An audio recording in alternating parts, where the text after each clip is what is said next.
It was Christmas Eve, 1945, in Fayetteville, West Virginia.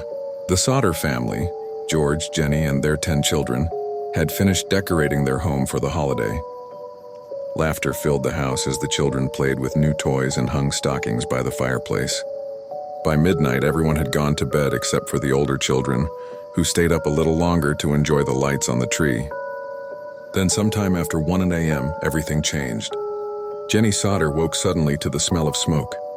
Flames were creeping up the stairwell from the first floor, already consuming the walls. She shouted for her husband, George, and gathered the children she could reach. 5 of their children escaped the burning house with them, but 5 others were trapped upstairs. George tried to go back inside, but the staircase had collapsed.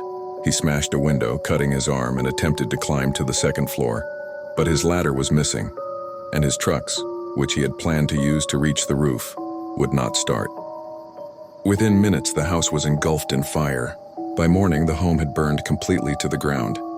When the ashes cooled, investigators sifted through the debris, but found no remains of the 5 missing children: Maurice, Martha, Louis, Jenny, and Betty, ages 5 to 14. The official explanation was that the fire had burned so hot that their bodies were reduced to ash. But scientists and local authorities questioned that. Household fires rarely reach temperatures high enough to completely destroy human bone. As days turned to weeks, strange clues began to appear. A telephone line had been deliberately cut before the fire. A ladder was later found tossed in a nearby ditch. A woman claimed to have seen the missing children watching the blaze from a car as it drove away.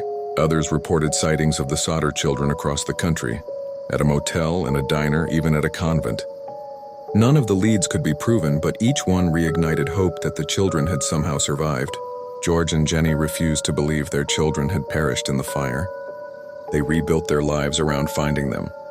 They raised billboards along the highway, offering rewards and displaying photos of the 5 missing faces. Their search became a lifelong mission, one driven by love and unanswered questions.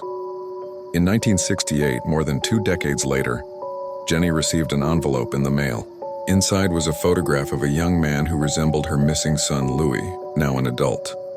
On the back was a cryptic message and no return address. The Sodders hired private investigators, but the trail went cold once again. They passed away without ever learning what truly happened that night. Today, the case remains one of the most haunting mysteries in American history. A fire that destroyed a home, but left behind a lifetime of questions. 5 children vanished without a trace on Christmas Eve. No remains, no proof, only whispers in the smoke, and a family that never stopped believing